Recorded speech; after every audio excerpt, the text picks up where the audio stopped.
All right, this is episode 6 of the Battle of Ohio podcast. And Bengals and Browns just finished up their second game of the 2020 season. And the Browns are the official victors of the Battle of Ohio in 2020, having swept my Bengals. So that sucks. But you know what? The Steelers still suck.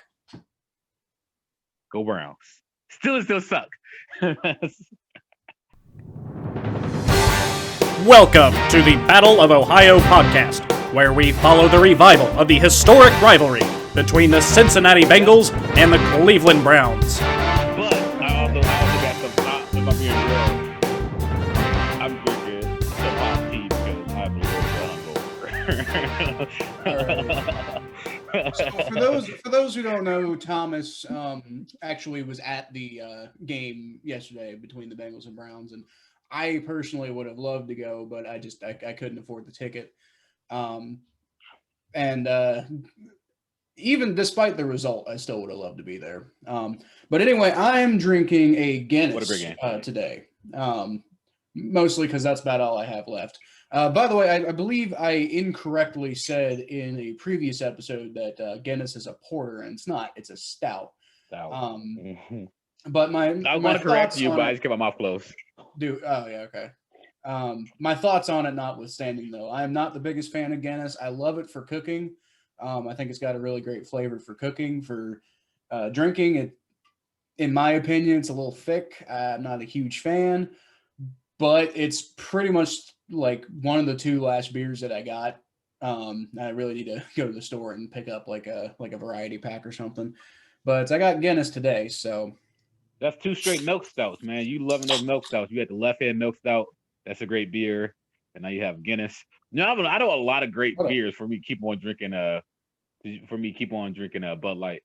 When was I drinking a milk stout? You didn't drink the you didn't drink the left hand milk stout. My bad. Must have thought that you should try the Belgium. I pretty much exclusively had lagers on this show, I think. Yeah, you should try the Belgian left hand milk stout. That's a really great beer. Well, I'll give it a shot. I'm not gonna lie, I'm usually not a huge fan of stouts, but I'll give it a shot. We'll see how it goes. You know, I'm always open to trying anything new. So yeah, that's enough of talking about beer because this is a Bengals Brown podcast, and we have got to talk about what the hell just happened. I'm still processing that game. So, there's so much to process. There's so much to think about for that game was phenomenal. Yeah. So what happened was very similar to actually kind of what happened back in week 2 when the Bengals and Browns played. That was before we started this podcast, so we didn't cover that one. But it was over 30 points for both teams. And this one was actually, even. Like the last one was pretty close, 35-30, but this one was even closer. That first one, you could probably say, the Bengals could have won that one, but it would have required more than like 3 or 4 plays to actually go differently. In this game, one play really could have made a difference. But then again, if you go back and you're changing plays, then 1 or 2 plays changed on the Browns end could have made it a much wider game than it really was. So it was a hard. Thank you, Facebook. It was a hard fought battle on both ends. Joe Burrow and Baker Mayfield both went absolutely off. They're both nominated, I think, for FedEx Air Player of the Week right now. And we got to get Joe Burrow that. We got to get Joe Burrow that award because Baker Mayfield already won and he doesn't need another one. Man. But like I said, the Browns, they swept the Bengals this year. They are the undisputed winners of the Battle of Ohio this year. And they move up to 5-2 and are back into being taken seriously, I think, as playoff contenders. The Bengals are down to 1-5-1, and I think we're starting to look ahead to the draft and the offseason.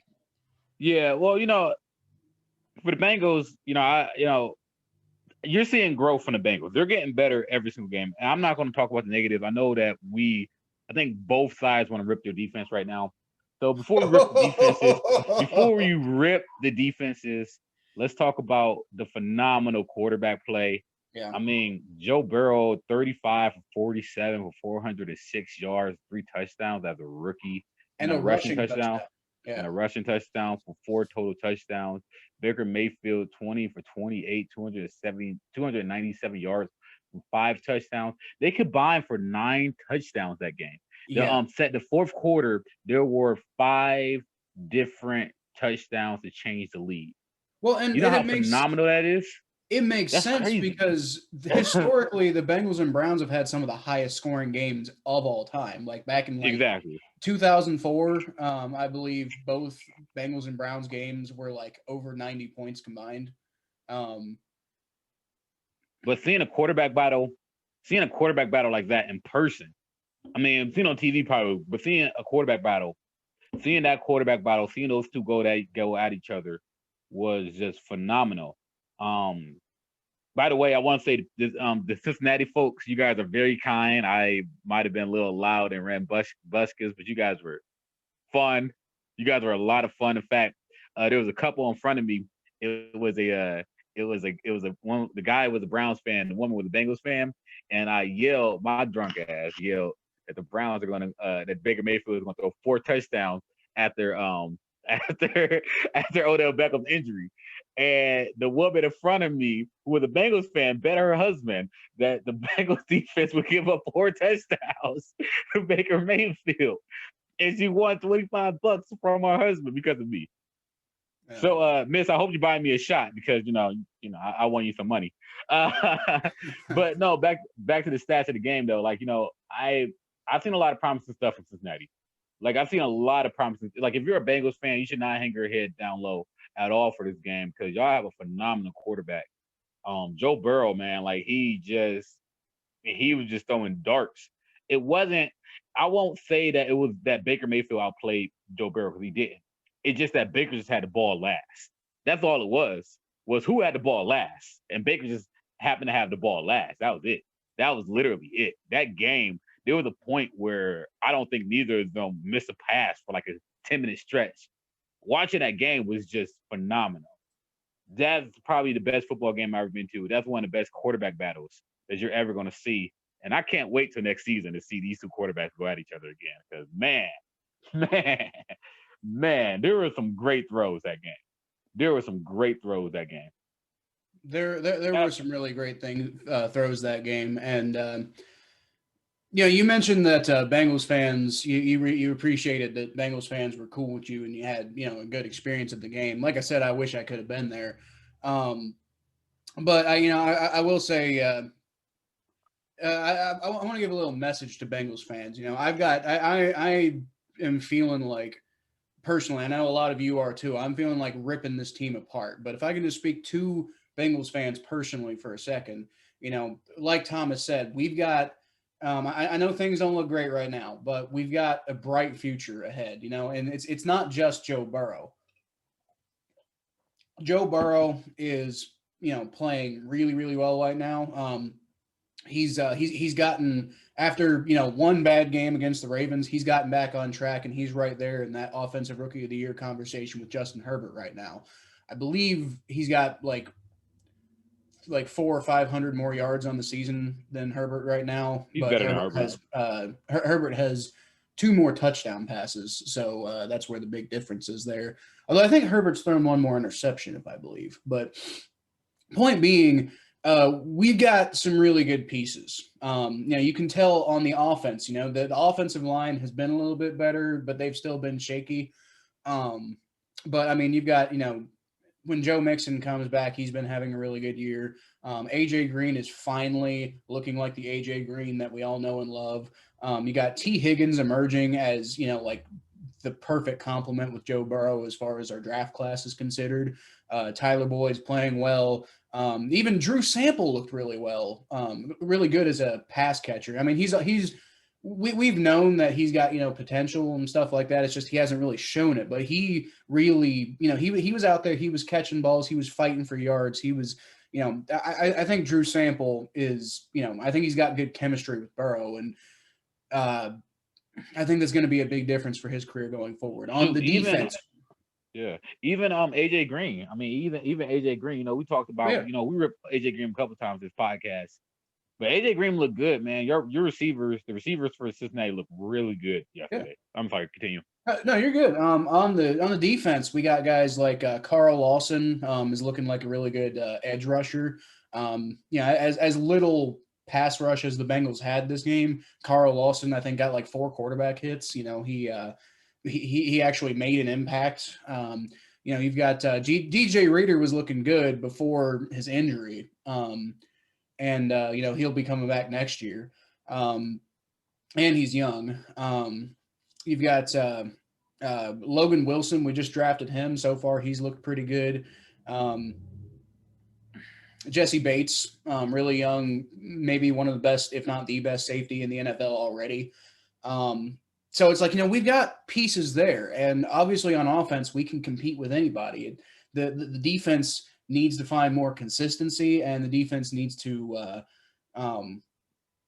not just find consistency, but they need to be able to play in clutch moments, and that's really been a big problem of theirs, especially this week when we let Baker Mayfield go down the field with 1 minute and 6 seconds left after Joe Burrow basically won us the game. Are you kidding me? Are you mad? Are you kidding me, defense? But are you mad? Listen, look, first of all, no defense in the world. Baker Mayfield, you got to give credit to Baker Mayfield. That last throw that he threw, those last couple of throws, that last throw, they said that the percentage, it was like something like less than a 1% chance of completing that pass. That last throw, which happened right in front of me, by the way. Check out my Twitter. That last throw was phenomenal. Like that, first of all, that whole game, just digesting that whole game piece by piece. God dang! Can we just talk about can we just go through the game for a second? The first quarter. I'm sorry. Were you gonna say something? Well, I got a rant before we really go through the game. I got a rant that I got to go on. I mentioned Darius Phillips, but I am getting sick and tired of, it's a couple of Bengals players. Some Bengals fans are worried, Zach Taylor's clearly losing the locker room, but he's not. If you pay attention to the reports coming out, it's just a couple of guys. And then, you've got guys like Joe Burrow. You got Giovanni Bernard, who's a veteran, who's, like saying things like, my heart breaks for Zach Taylor. Bernard played well yesterday. Bernard played well.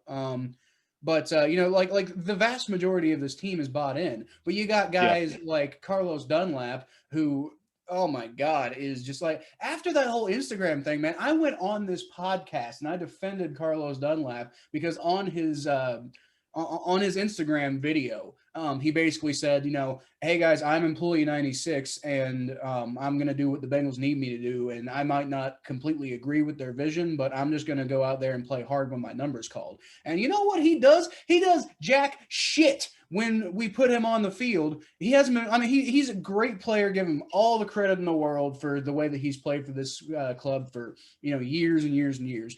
But right now, he is just not making any impact on the field. There's a reason you lost your starting job. It's because Carl Lawson's outplaying you. That's just the simple fact of the matter. And Carlos Dunlap, man, after you went on that whole thing about how professional you are, and then you go off and you're yelling at the coaches on the sideline after the game. I know it was a bad loss, but that is not the way a professional handles themselves. Especially in front of the camera like that, man. If you got beef, do it behind the scenes. And then, you got guys like Darius Phillips out there. He hasn't been quite as vocal as Carlos Dunlap, but he still, had that whole Twitter post about don't waste my talent. And then man, Darius Phillips makes some, big plays, right? I think he got, he was the one who had that interception on Baker Mayfield at the beginning of the game, right? He's had some good plays here and there, but he's so damn inconsistent, and he got absolutely shredded on that final drive of the game. 1 minute and 6 seconds left. You tell me you can't slow them down, Darius Phillips? You can't, and the Browns' best arguably best receiver, we'll talk about that in a second, Yeah. is out of the game, and you can't even slow down. What was it, Rashard Higgins that he was covering? Like, come on, man. And if you're going to go out there and you're going to, like, make this big deal, like, look at me, I'm upset, then, like, play like it matters when your number's called, dude. Man, I'm so frustrated with, a couple of these Bengals players who are making it look like the situation in the locker room is way worse than it really is. They're destroying chemistry. And, like, I mean, Darius Phillips, I'm not even sure he should be starting anyway, so I'm not sure what's going on there. Carlos Dunlap, that dude's got to go. Like I said, I Yeah. appreciate everything he's done. Yeah. I met him one time actually at the Taste of the NFL in 2016, I believe, and he was a super cool guy. He's done a lot of great things in Cincinnati, but he is not. He is acting like a cancer to the locker room right now, and he has got to go. Both sides need a fresh start, and Yeah. he wants to be traded. I'm saying, do it, trade him. And so hopefully Yeah. this whole thing can be over. We can go back to remembering Carlos Dunlap as this, great player. Right now, it's a massive pain in the ass. Yeah. Actually, agree. to make a point about trading, the deadline's coming up on next Tuesday, I believe, November 3rd. And what's going on with David Njoku? Is he like, I know there was a report that came out that said he wanted to be traded, but are the Browns thinking about trading him? Is that going to happen? I don't know, man. The Browns and the media do not get along with each other. So there's that. Yeah. Especially the players.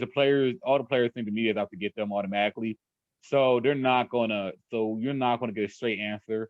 The Joker didn't play like he wanted to get traded yesterday. So there's that. Yeah. Well, Austin Hooper is hurt. he did though. Maybe he played like he wanted to get traded and put some film out there. If I would put my money on it, I don't think the Joker's getting traded. Okay. Well, I think that's for me. That's a little unfortunate because I think the Bengals. Well, okay. The Bengals tight. Like I said, Drew Sample had a good game, and he's starting to kind of get things going. So maybe we don't need tight end as badly as we did a couple of weeks ago. But also, Drew Sample's the only good tight end we have. I think if we could. If the Bengals could somehow work out a trade for Njoku, and then you got like a Sample Njoku kind of thing going on, like tandem going on there, that would really help out Joe Burrow. And we got some pieces that the Browns could potentially use. John Ross, that's he'll be the first one to mention real quick. Obviously. I know he hasn't been great in Cincinnati, but can you imagine what Baker Mayfield could do if the Browns could get John Ross to perform? Now that sucks to think as a Bengals fan, but that's a potential thing that I think could be enticing in a trade offer. By the way, I want to go back to Zach Taylor real quick. Bengals fans, I want to say this. Zach Taylor is not a bad coach. Zach Taylor is an offensive-minded coach. You cannot blame You cannot blame Zach Taylor for your defensive deficiencies. That comes with personnel and all that other stuff. The thing that you guys got to look at is, you guys, like I said, you guys probably not make the playoffs this year, unfortunately. But the hardest thing about a rebuild is realization of what you are. And when you have realization of what you are, then you're able to process the rebuild better. The fact of the matter is, the Bengals are really only, and this is probably why this frustrates them, they're really only like a few pieces here and there away. In fact, you guys are only one good offseason away from being a playoff contender. That's it. Just one good offseason. And so it must be very frustrating. It got to be frustrating to players, because right now y'all 1-5-1, and the players probably looking at each other going like, we're not a 1-5-1 team. No. We don't have, and so when the coach is coaching his ass off, obviously, and he's giving his all, and the frustrating thing, and that's just the frustrating thing about a rebuild, is you give your all and you have pieces, but it's not coming together. Everything's just a process. So all I'm saying is, be patient, Bengals fans. Right. Be patient. Your offense is fine. You just gotta get an offensive line and shore up your defense. That's all you have to do. That's all you have to do. On that note, defense. On that note, I am fully on board with with Zach Taylor. Like the vast majority of the locker room still seems to be. I'm fully on board with Zach Taylor. I really like a Yeah. lot of what I'm seeing. There's obviously stuff I don't like what I'm seeing, but I personally think that just has to do with a lack of talent available. I mean, like, look at the defensive tackles. I mean, I know I believe we just got Mike Daniels back. But you've got Geno Atkins not playing, anywhere near worth the money that he's being paid. You got DJ Reader out for the season. You got, pretty much all of the other two veteran defensive tackles we had, Rennell Wren and Josh Tupou, aren't playing this season. Ren's been on IR since before the season, and Tupou opted out, I believe. And then, we just started rebuilding the linebackers properly. Our cornerback room is decimated because, William Jackson hasn't been playing, he didn't play this week. And I don't think he played against the Colts. So it's the last 2 weeks, William Jackson hasn't been playing.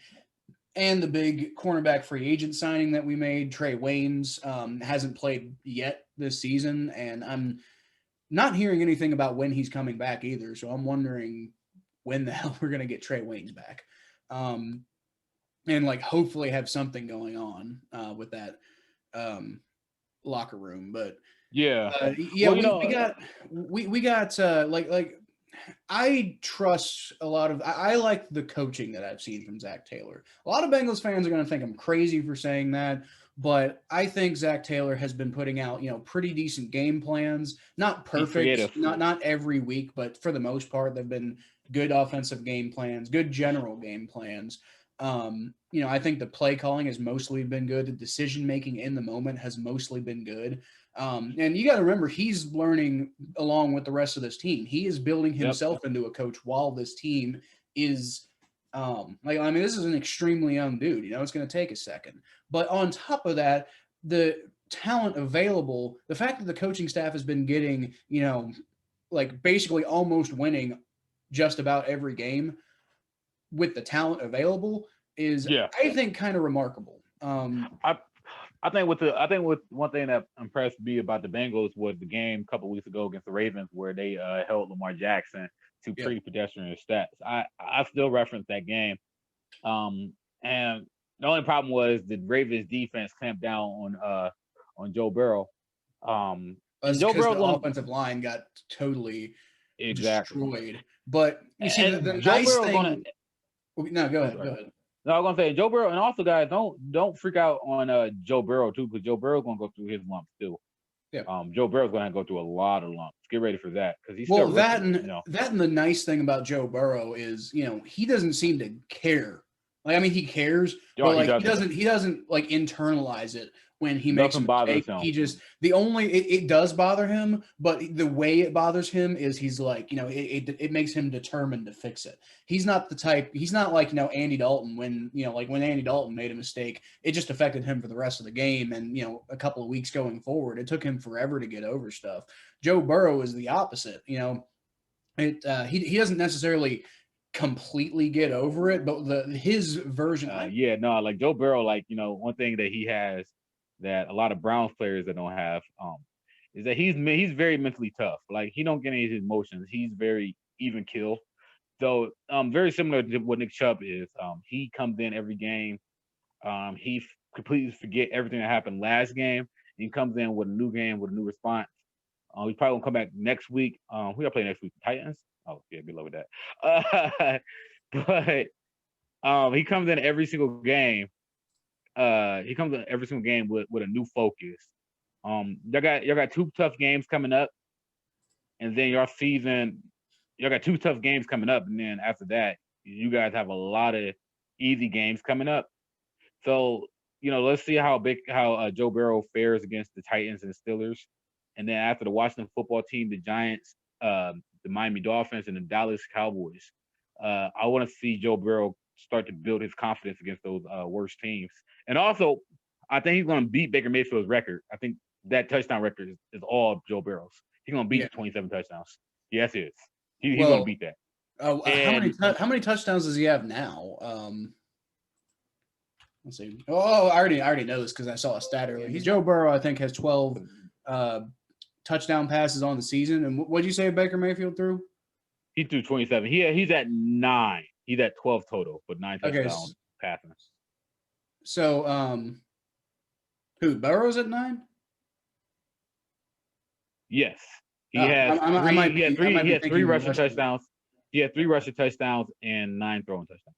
Okay, so Baker Mayfield had 9 passing touchdowns in the first 7 weeks. I'm not so sure if he's going to break Baker Mayfield's touchdown record, but I mean, he's definitely. He got a lot of bad I think teams. he's going to shatter the rookie yardage record for sure. Oh yeah. This dude, he gets yards like crazy. He's a beast. Yeah, he's a beast. He's phenomenal. He's phenomenal. Both of them. That was just as a quarterback performance. As a fan of football, watching those two, they have so much to fight for. That's a true battle of Ohio. You have 2 quarterbacks that represent their city. You have a kid from a small town in Athens, Ohio, who comes from not a rich background and see a lot of struggling, a lot of poverty around him, and he comes plays for the city that desperately needs a quarterback that's going through a restart and a rebuild. And how great is it that he comes to play for a city like Cincinnati? And on the other side, you have somebody like Baker Mayfield, who came in that game and had a lot to prove. You had the whole media criticizing him, saying that he can't do this, he can't do that, and then he completes 21 consecutive passes, the only quarterback to ever do that in a Browns uniform, with Boney Kosar. And he just was throwing darts after darts, and he was locked in and focused. And to perform like that after being criticized by every single person in the media is phenomenal. Is freaking phenomenal. And what we seen yesterday was a display of 2 very excellent quarterbacks. And like I said, Bengals fan, you guys got nothing to hang your hats on. This is going to be a bad season. I give you that. It's going to be a very bad season, but you guys have a lot to look forward to. You guys have so much to look forward to. Do not hang your heads at all. Do not hang your heads at all, Bengals fans. Don't hang your head. Another thing is the Browns defense. We do need a lot of help on that defense. Kyle talked about trading Njoku. Now, the Browns do end up trading Njoku. I hope they go out and get a defensive piece before they draft a receiver, which we'll get to Odell in a second. But I do hope they go out and get a defensive piece. I think that our defense is number one priority. You still have a lot of firepower on that offense, even without Odell. I obviously can't replace Odell Beckham, but you still have a lot of offensive firepower. Yeah. So if I'm looking for a trade for David Njoku, it's going to be for something to shore up that back end of that defense, because outside of Myles Garrett, Ogunjobi, and Denzel Ward, that Browns defense is not looking good. It's a very, I called it an opportune defense last week, where they get opportunities and they get timely stops. But even still, like they wasn't getting those stops at all yesterday. So I know Joe Burrow looked good, but I think that it's very important for us to recognize the Browns, if they do make a trade with Njoku, it's important for them to trade for a player that can help us on defense. Well, you know what? I think actually, I mentioned Ross earlier. I think, yeah, I don't think that would be a terrible thing, because I think, especially with OBJ out, I think Baker could potentially help revive Ross's career, and maybe that would be a reason why the Bengals don't want to do it, because they don't want Ross to come back and bite them 2 times a year. I can see that. But then again, if we get a solid tight end out of it that we really haven't had, with CJ Uzama going out, it would be kind of might be worth it. But then there's also Carlos Dunlap. I could see the Browns. Exactly. I could see the Browns being interested in Carlos Dunlap, because that's a disgruntled Bengals player who's going to look to play hard against the Bengals. Maybe that's a reason we're not going to trade him to the Browns. But Dunlap is primarily in defensive end. He's a hand down defensive end, so that's not necessarily a guy who's going to do a whole lot on the back end. But we've been using him as often as an outside linebacker lately, and I know he's not a huge fan of that, but he does have experience with it, and the Browns may or may not be interested in bringing a guy like that in to kind of who can kind of play both the first and the second level. one Miles last Garrett can't do thing. everything. One last thing that I wanted to talk about, as far as the Bengals Browns game goes, is Odell Beckham Jr. So, Oh yeah. for those of you who haven't seen yet, Odell Beckham Jr. has been ruled out of the rest of the season with a torn ACL, so he's done. Um, However, that might be a good thing, actually, for Yeah. Bengals fans. Oh yeah. Because what I have noticed is that, and I was talking to a friend of mine. His name is Brett, and I'll give him a shout out so he doesn't think I'm just stealing this topic. But Everybody's one thing talking I've about noticed is it. Baker has played better Yes. since Odell Beckham has been in Cleveland. Baker has played better when Odell is not on the field, and it might have something to do with the fact that Odell Beckham. The biggest reason why I was happy that the Browns traded for Odell Beckham was because I felt like he's really not the best locker room type guy, and he can really kind of derail a young quarterback's development. Um, and it's because he's out there, he's complaining if he doesn't get thrown the ball. It's Baker is like a quarter of the time that Baker throws the ball. Actually, I went back and I looked at every single Baker Mayfield pass that he's thrown with Odell Beckham in the game, and Odell is getting roughly about 25% of one in every four passes that Baker throws is to Odell Beckham Jr. But he's not getting the kind of production out of. I mean, he does against the Bengals. That's kind of annoying. But some of Odell's best games in Cleveland have come against the Bengals. But at the same time, in general, the production has not overall been coming from Odell Beckham Jr., especially for how much he's getting thrown the ball. And actually, 1/3 of the interceptions that Baker Mayfield has thrown, I believe he's thrown 27 interceptions in this year and last year. uh-huh. And 1/3 of them, which is 9 total passes, which is the third of the 9 total interceptions, which is a third of the interceptions that he's thrown, were all intended for Odell Beckham Jr. So he's getting roughly a quarter of the targets and a third of the interceptions. So that is a disproportionate stat that makes me think something. It makes me think they're trying to force the ball to Odell just because he's Odell. And while it works sometimes, it is causing a bigger problem than it's really worth. Odell is about to have a lot of explaining to do because I completely 120% agree with you. And I hate to say this. I hate to say this because I like Odell Beckham a lot. I like Mhm. Odell Beckham a lot. But one thing that when we look back at Baker Mayfield's career in college and we look at his first season when he broke that 27 touchdown record, one thing that both things had in common is that he had good receivers, but he didn't have really a great receiver. And it's kind of like the whole time, the cliche goes that Baker Mayfield was forcing that ball to Odell. I remember people said that the very first game that they played together, like, oh, Odell, Baker's forcing that ball to Odell. And at first, people were like, is Baker trying to force the ball to Odell? But then they flipped on Baker and they said that Baker is a problem. Would you just seen last night? This is the craziest thing. I've never seen this before. I've been a Baker supporter the whole time, like Yeah. the whole year. I've been a Baker supporter. I've been backing him. Me and you both been. I think, but the fan base, been criticizing Baker every single game. After yesterday's performance of him throwing 5 touchdowns with Odell Beckham out of the game, you And see no the whole fan interceptions, base by the way. and no interception exactly. The whole fan base is flipping the saying maybe Baker isn't the problem. Maybe it was Odell. And Yeah. I don't want to go down that rabbit hole. Well, actually, yeah, I do. Because I even said it when Baker threw his third touchdown yesterday. I was like, yo, I looked at my friend, I was like, yo, maybe Odell was the problem. And Well, you seen him throw to the receivers, you see him throw to the rookie Donovan Peoples-Jones, you see him throw to Rashard Higgins, you see him throw to Jarvis Landry, because he knows that these guys ain't gonna complain if they don't get the ball. He knows that these guys are gonna go out and they're gonna do their job, and whoever gets open, he could throw to them.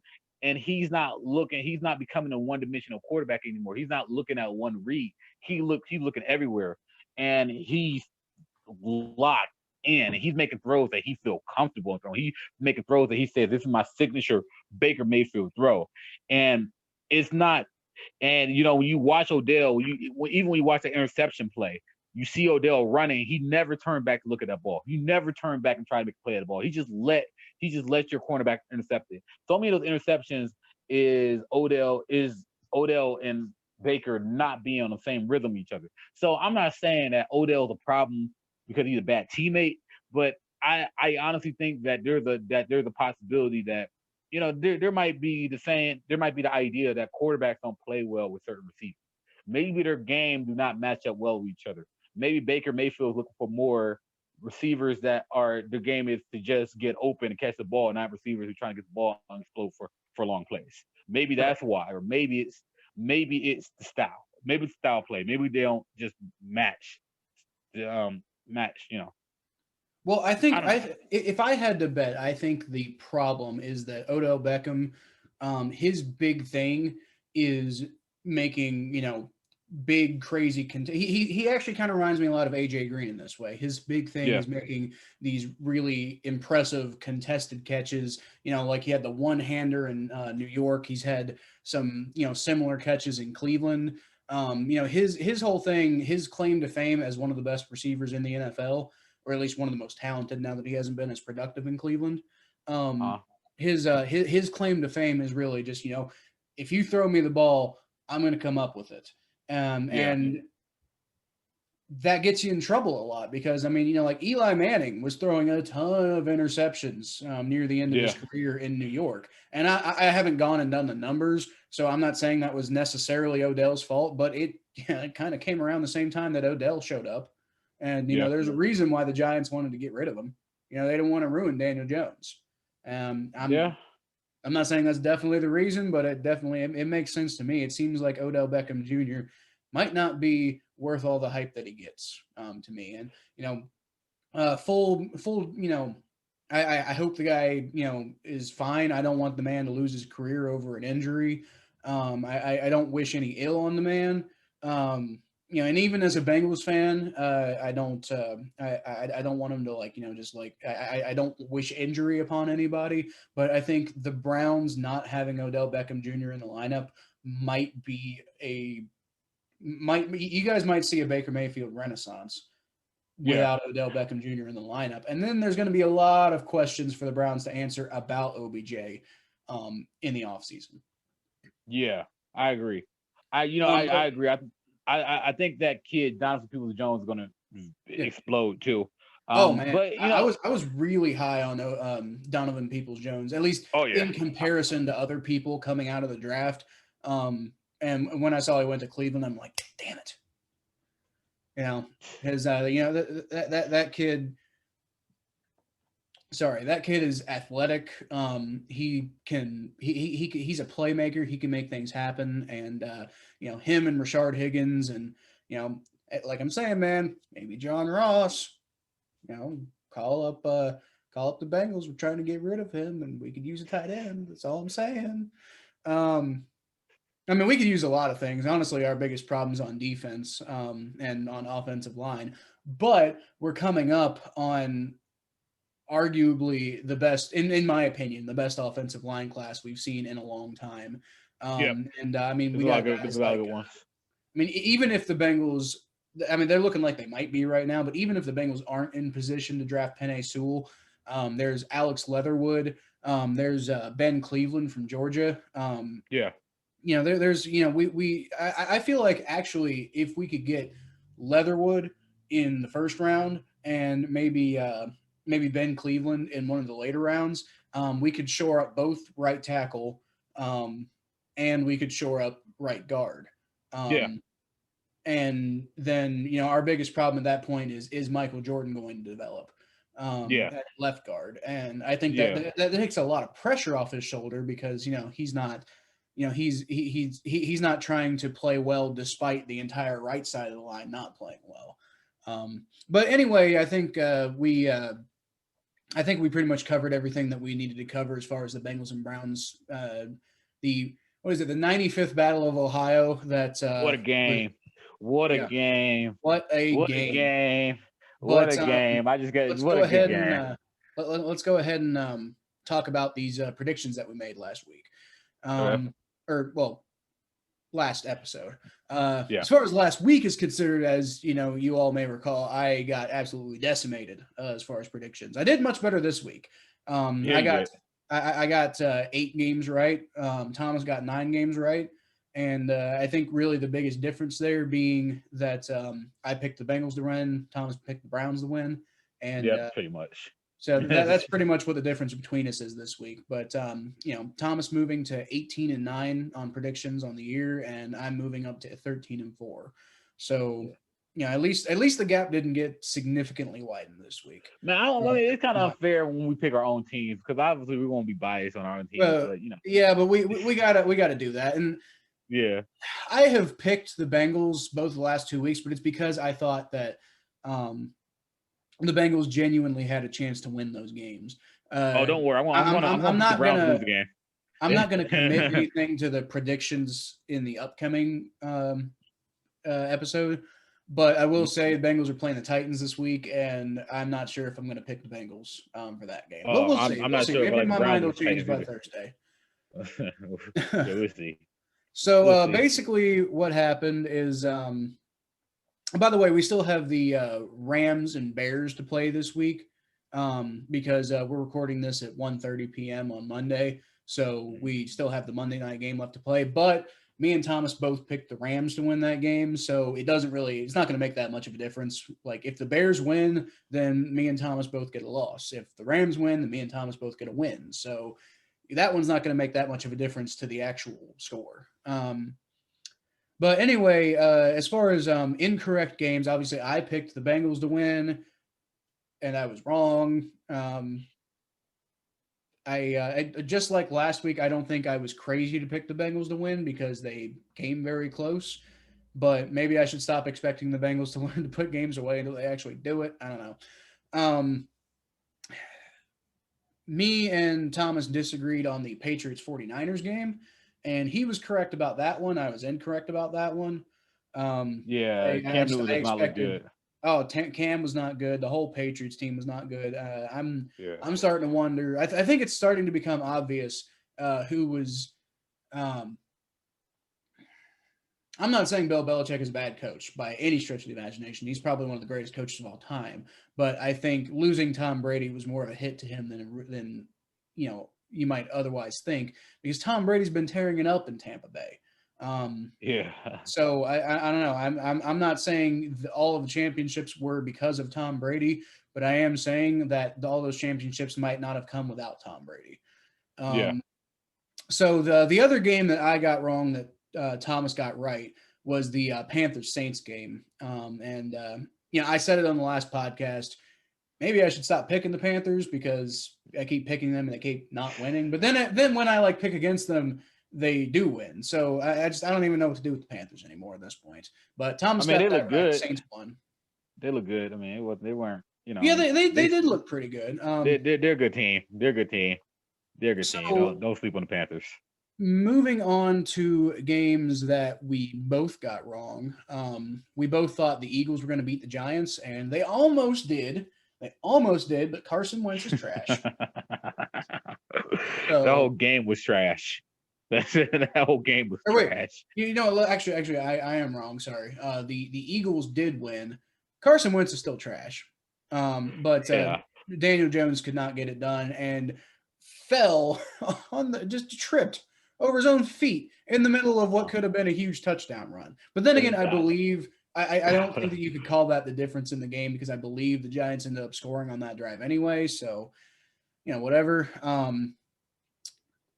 Let's see. And then the other game that we both thought wrong about was the Titans and Steelers game. So this one, oh man. They just had to win a game.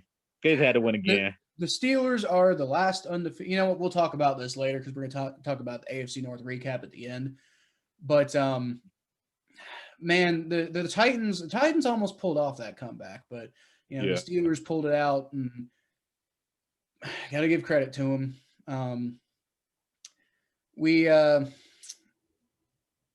Yeah, Thomas, you thought that the Cowboys were going to beat uh, the Washington football team, correct?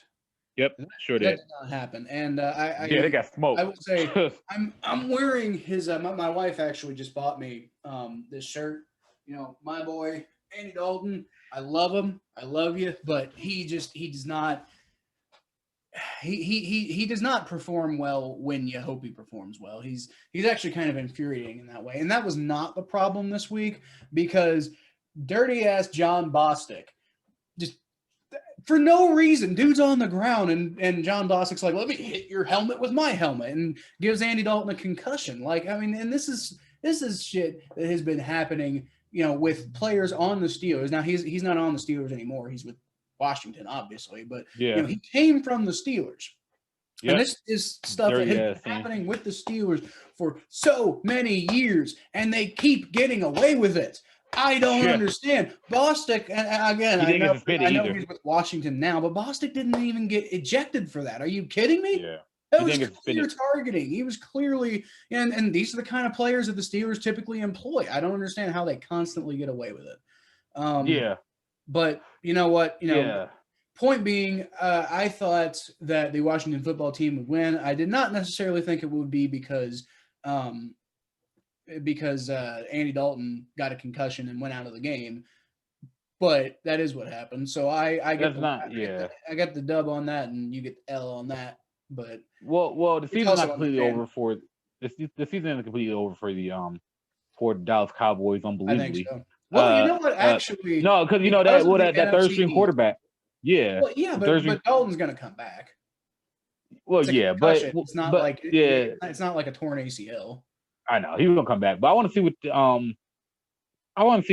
what's his name, Jason Gerber or Gilbert, whatever his name is. He's playing AAF.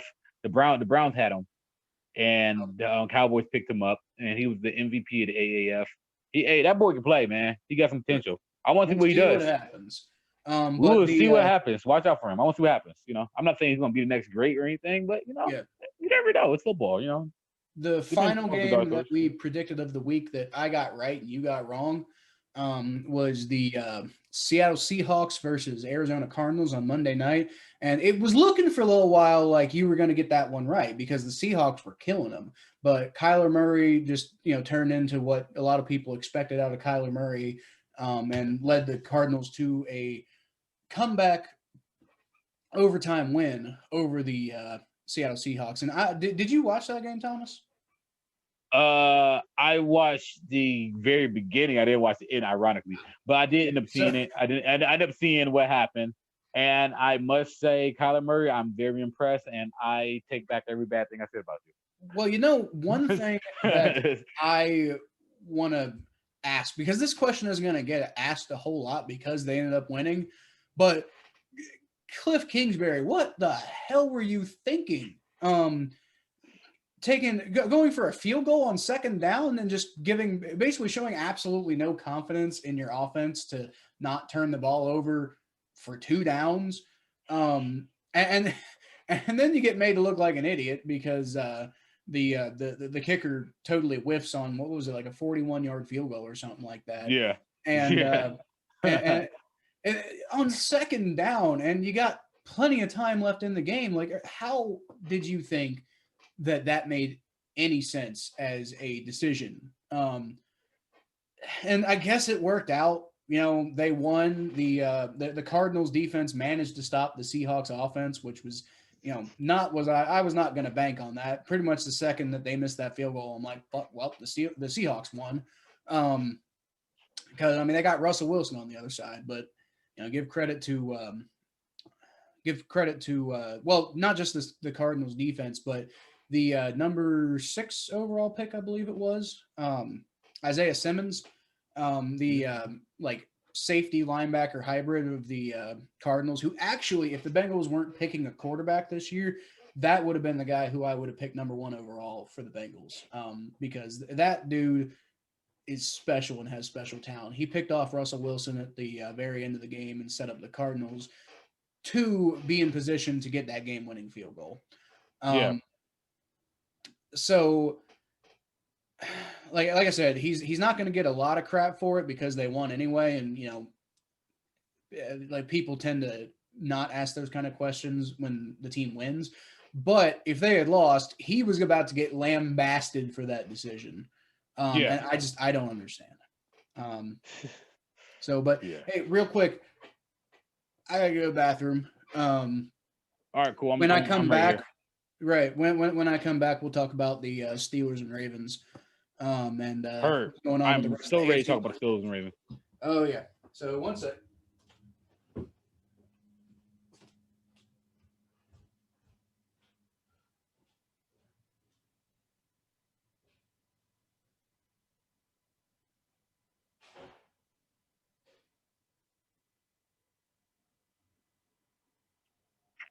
Hey guys who are watching this. Now I'm not sure if this is gonna get my own cut or not, but what's up? It's T Star, and I am happy because we got a W. Now Kyle can't talk smack because Kyle's in the bathroom, but go Browns. Now you Cincinnati fans, you guys, y'all been whooping on us for the last 20 years, but go Browns. And I know you guys have been to the playoffs and everything. We haven't really done anything in a while, but go Browns. So I mean, I gotta talk at least a little bit of smack. It really makes sense to talk smack when the other guy's not here to defend himself. So go Browns. All right, I'm done. Hey, you know what? I heard that. My bathroom ain't that far away. Right down the hall. That is great. Hey, we're rebuilding next time. Man, we almost had you this time. We're a 1-win team in week 7, so how excited are you really are that y'all beat us? Come on. You are as good. The Bengals are as good as a 1-win team could be. Like if y'all played an NFC East, y'all probably be a 6-win team. You know what? 6-1 team in the AFC. That's part of why I'm not super worried that we're having a bad season, because my thought process is, next year is the year that we were expected to have enough pieces to put together a really good run.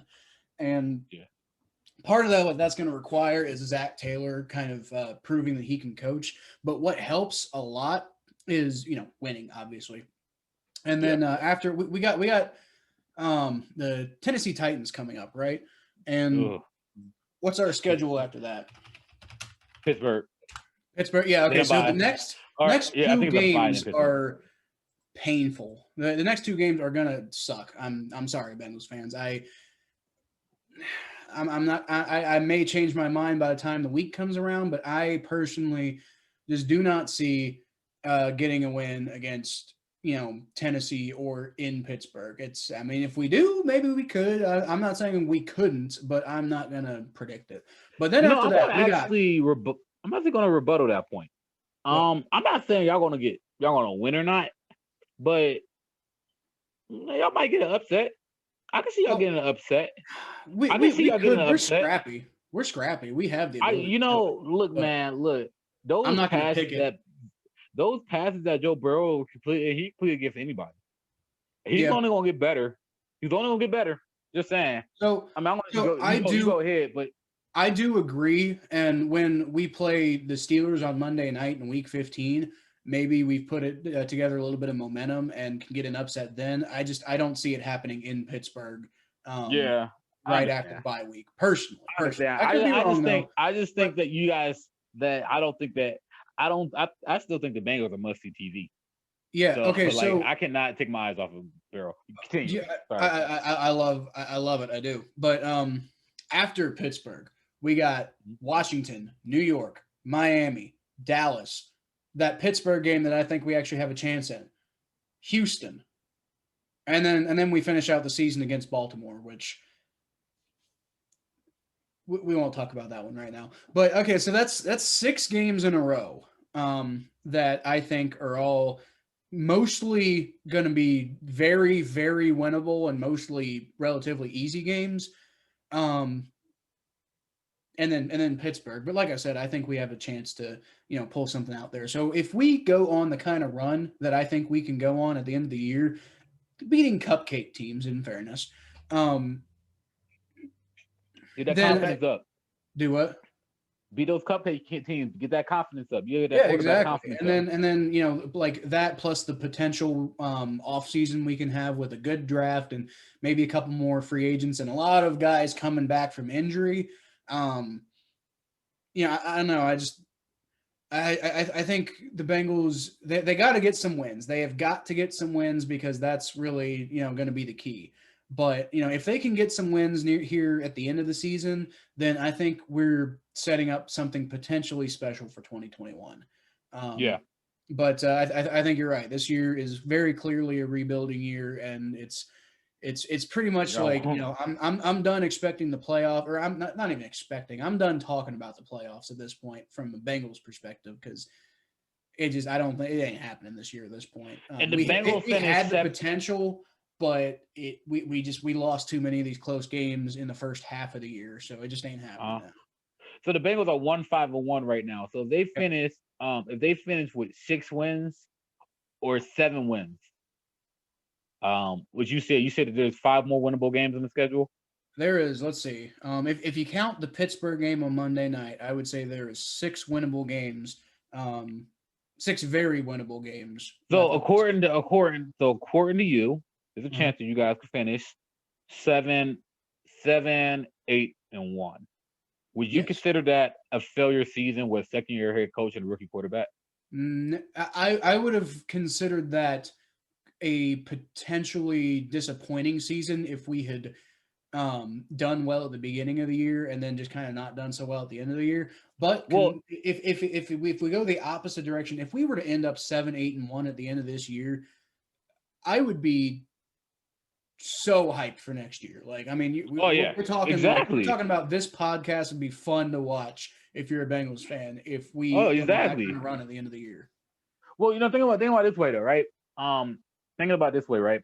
If y'all finish 7, 8, and 1, or even if y'all finish 6, no, y'all gotta finish 7, 8, and 1. So say y'all finish 7, 8, and 1. How would y'all look at it? Think about it this way. How would you look at it 20 years from now, right? So how would you look at it 20 years from now? Okay, let's look at what happened about 20 years ago with a Bengals team that was in the middle of a rebuild at the time. It was 17 years ago, but it was Marvin Lewis's first year as the Cincinnati Bengals head coach, coming off of a whole decade where we were just absolute trash. Like, basically the last decade for the Browns, but that was us in the 90s. We didn't get off to the greatest start. I think our first 5 games we went 1-4. So that sounds kind of familiar, don't it? But after the bye week, we put together a run, and I think won 1, 2, 3, 4, 5, 6, 7 of our next 9 games to actually end up finishing 8-8 on the season, and that set up a season where we actually looked relatively competitive on and off in 2004, and then we had that 2005 season where a lot of people thought, hey, maybe this could be a Super Bowl dark horse team until Palmer's knee exploded. Yeah, it did. But or you can look at and that look at the Cardinals team last year. Look at the Browns team 2 years ago. They started off slow. They fired Hugh Jackson, and they finished 7, 8, and 1, exactly the record that I'd say you guys could possibly finish in. The Cardinals last year at the end of the season, Kyler Murray got a lot of momentum at the end of the season. Now, I know the cliche goes that you forget everything that happens at the end of the season, but I don't think that's the case for quarterbacks, because I think quarterbacks, especially young ones, it's about getting good game reps. And every single time you get a good game rep as a quarterback, as a young quarterback, you only improve. So it's about getting good game reps. And if you guys go on a win streak at the end of the season, that's only going to be great for Barrow's growth going to the next season, like it was for the Cardinals. he's already had a lot of good game reps so far. Yeah, Like but he's he got to learn can how to have a win. good season. Yeah, he hasn't gotten the Got to win. learn how Well, to he did win. get the one win, and then we had the tie. So, but then again, we Oh were yeah, no, all he's pissed off after the tie. Like the tie did not feel like a good thing at all. But anyway, as never you should. bring up a good point about the Cardinals, because what was the Cardinals 2019 and 2018 combined? I think they won a total of 8 games. They were like 3-13, I believe, in 2018, and they were 5-11 last year. Mm-hmm. And that basically allowed them to like, what are they, 4-2 right now? Yep. And Beating some good teams too. beat some really good teams and looking like a serious playoff contender, and maybe even a team that can make a little bit of noise in the playoffs. Yeah. So I'm just saying, Bengals fans, don't freak out too much because we look like we're kind of on a similar path. Kyler Murray won Offensive Rookie of the Year last year, and the Cardinals built on that to something interesting right now. Cliff Kingsbury, young offensive-minded head coach, who maybe didn't look like, the most, incredible play caller of all time last year. Didn't look like, he knew exactly what he was doing last year, but they got it together and they're putting something interesting out there right now. So how about we, like for those of you who are still on board, I love you. Y'all are my people. And for those of you who are like, like freaking out and panicking and stuff like that, just calm down. It's going to be okay. So let's go ahead and get into these Ravens and Steelers. Talk about the rest of the AFC North, what's going on. Not much to talk about with the Ravens, obviously. They didn't play this they didn't week. play. No, they didn't play this And week. as I mentioned on the last episode, no matter what happened this week, their status as the number 2 team in the AFC North doesn't change.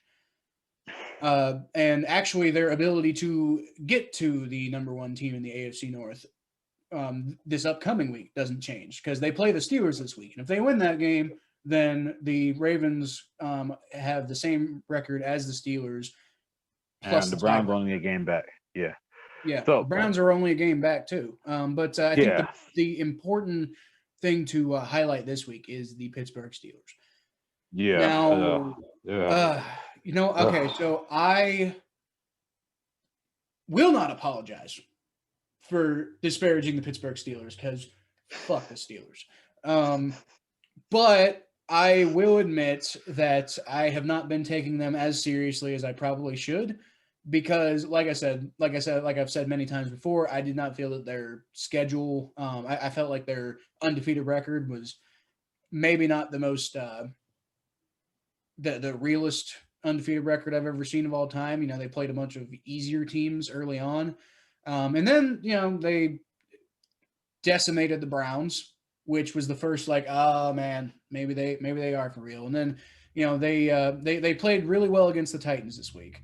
Now, not the whole game. They actually Ben Roethlisberger threw 3 picks. Ben they went up good. They went up 24-7, and then Ben Roethlisberger started throwing picks, and the Titans got back in the game. And the Steelers ended up winning, but they only won. Well, I mean, they won because they got off to a really good start and they got, various plays. There's a lot of reasons they won. But at the end of the game, the real highlight is the fact that Stephen Gostkowski missed a 45-yard field goal, which you expect Stephen Gostkowski to make. So that would have taken it to overtime, and the Titans had all the momentum. The Titans, maybe you could probably make the argument that the Titans would have won that game if Gostkowski makes that field goal. Yeah. Oh, yeah. So one thing. Well, I'm not gonna say that. Let me bring that back. I'm not gonna say that Ben Roethlisberger don't look that good because Ben Roethlisberger looks okay, but he looked okay. He looked good early on, but he was really erratic. So he completed 68% of his passes this season, 4 interceptions, but he's not putting up like huge stats. He did the first couple of games, and he put up okay stats, but he had 2 touchdowns, 3 picks last game against the Browns. He only had 162 yards.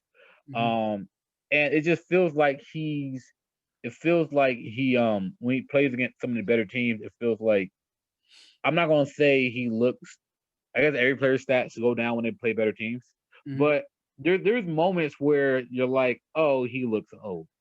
The reason why Ben Roethlisberger is still probably one of the best quarterbacks in the league, though, is because of his experience. He's able to beat people with his mind. He's able to make the right throw every single time. And as long as he keep on, his decision making is going to keep him in the league. But there's obviously physical deficiencies there, and he's not his old self at all. But he's making the right throw, and that's what's keeping him, like, that's what's keeping the Pittsburgh Steelers undefeated, is that they had a quarterback who's going to make the right throw every single time. It reminds me of those last couple of years with Peyton Manning. Where Peyton Manning will always make the right throw. So as you watch him digress, he kind of masks it a little bit because he always made the right throw. Well, he made the right throw at the right time, but like I Exactly. said, he threw 3 picks against the Titans. He definitely did not make the right throw every single time. He just made it. He made the right throw at the right time. He's a winner. I hate to say Yeah, that. well, I he's hate to say winning. that. I hate He's to say winning. that. I despise the fact that you just said that, but you know, Oh no, I hate you him. have to say it. Yeah, but that's the least unbiased thing you're gonna get me to hear me say about the Steelers is that Ben Roethlisberger is a smart quarterback. That's it. That's all I want to say about it. I hate him. I hate you, Ben Roethlisberger, but you are a smart ass quarterback. I refuse to end this podcast on saying nice things about the Steelers. So oh no, y'all still let's suck, Steelers. Real quick. Let's both you and me. You know what? Actually, we skipped a whole segment that we were supposed to do. So let's talk about who are our underrated players for the Bengals and Browns this week. Obviously, it's a little easier to find some good players for the Browns than it is for the Bengals because the Browns won. And for me, the biggest problem with finding an underrated Bengals player is the Bengals were the Bengals players were on the roster were very like they were the ones that were great were great. Nobody's underrating all of the great players. And then the ones that lost us the game were terrible. There weren't too many underrated players this week, but I do have one. But why don't you go ahead and tell me who you found? Well, can I give a shout out to a Bengals player I like? Go ahead, yeah, absolutely. I want to give out. I really want to give out. I want to give a shout out to 2 players, who probably not, like you said, who probably don't go under the radar. But you gotta give a shout out to Drew Samples, and you gotta give a shout out to T Higgins. T Higgins is a rookie. He is a rookie, and he's going to be a problem. That kid is a beast. I love him. And Drew Samples, you're doing a great job at that tight end position. You keep on making plays every single time I turned around. You are open. So shout out to those 2 players. But for the Browns, my underrated player of the week is going to go to Harrison Bryant, another rookie. I love them young players. Harrison Bryant was one of the best tight ends in college football history, and they drafted him. He's been making a lot of noise in practice, and this probably fuels the trade rumors for David Njoku when you have a tight end like Alex Hooper who's out on injury, and Harrison Bryant stepped up and didn't miss a beat. He had 56 yards on 4 receptions and 2 touchdowns. Really like the direction that kid is going.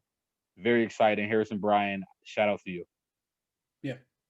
I got to say, Harrison Bryant frustrated the ever-loving hell out of me in that game. So definitely, I don't know how. See, this is the point I was making about the Bengals players. I don't know how underrated Harrison Bryant is because he just played well. Like nobody's really like a lot of people are talking about Harrison Bryant, and he deserves it. But with these Bengals players, like I said, T Higgins, Drew Sample, Carl Lawson. A lot of these guys who Joe Burrow, a lot of these guys who had good games for the Bengals are getting all the credit in the world for it. They don't need to be the underrated player of the week because they're already being talked about as some of the best players of the week. I was thinking about maybe Giovanni Bernard because his actual final stats did not reflect how much of an impact he really had in this game with Joe Mixon out. But he played well. Yeah, he played well. He didn't. I think he did get a touchdown, but he didn't. He only had like 70 something rushing yards. So people like in like 2 or 3 weeks, people are going to look back on this game. And they're not going to think, oh, Giovanni Bernard, great player. They're going to be like, oh, look, he did all right. But, that was – I think Giovanni Bernard deserves a little bit more credit than he's probably going to get. But the player who I picked for the Bengals underrated player of the week this week is Mackenzie Alexander. One of our less noted free agent pickups this offseason. Actually, probably an underrated free agent pickup this offseason because Trey Waynes got so much money. Trey Waynes was like, the big cornerback thing, and that's the one everybody talked about. Not enough people, I feel like, talked about Mackenzie Alexander, who I feel is very much at least the more consistent of the two cornerbacks, and it brings a certain experience and, like I said, consistency to the Bengals cornerback room that is really important, And this week he didn't go absolutely off. People aren't going to look back on this game and really notice Mackenzie Alexander, but the man made 4 tackles, 3 by himself, had a pass deflection. He didn't make any huge plays. He wasn't like, Darius Phillips out there, who did get 2 interceptions, but also got really burnt horribly when it mattered. But he was generally good at snuffing out plays before they broke big. There was that one catch that he allowed Jarvis Landry to get for 11 yards, which, was a fairly decent size catch.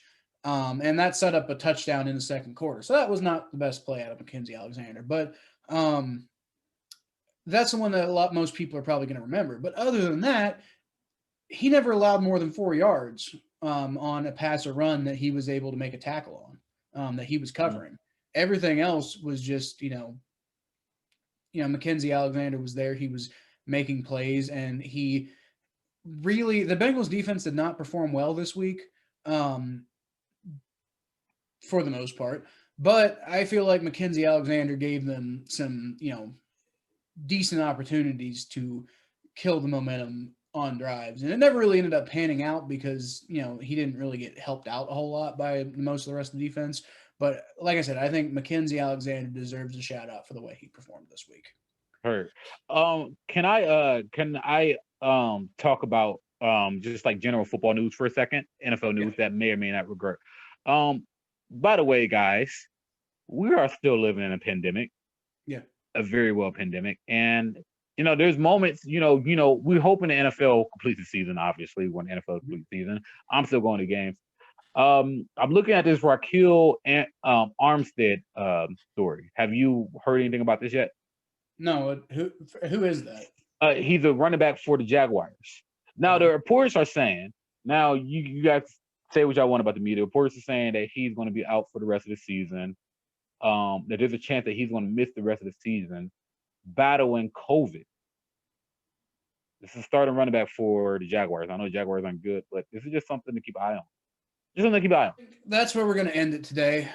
Just with a little note at the end there. Thank you for listening, everybody. Once again, every episode and every single time somebody even watches our show, I would love for y'all to comment at the bottom, let me know what you think. Give us opinions. If you come up with a good thing, we'll shout you out on the podcast. Just the fact that y'all are even watching this, I absolutely love. You watch for 5 minutes or an hour. I don't really care. I love the fact that you guys watch this. If you like it, like, comment, subscribe. Show this podcast to your friends. Whatever you can do, but honestly, the fact that you guys listen at all means the world to me, and I know it means the world to Thomas. Yep. So like I said, thank you for listening, everybody. And if you want to follow me outside of this podcast, you can find me at Kyle Phelps 92 on Twitter and Facebook.com/The Phelps. And then any other. Oh, you can follow me at the Blowdown page on YouTube and the Blowdown page on Instagram. Black Baker Mayfield 3 is coming soon. I hope so. That's gonna be funny. Baker Mayfield haters, y'all can sit down now. Y'all can sit down, Baker Mayfield haters. Y'all can sit down now. Y'all sit down now. Y'all can sit down now. It's over. Please. It's over. And all right, I'm good. Even as a Bengals fan, I've always said I like Baker Mayfield, and I was kind of mad when the Browns got him because I'm like, shit. But anyway, like I said, everybody, thank you for listening to the podcast, and that is it for us.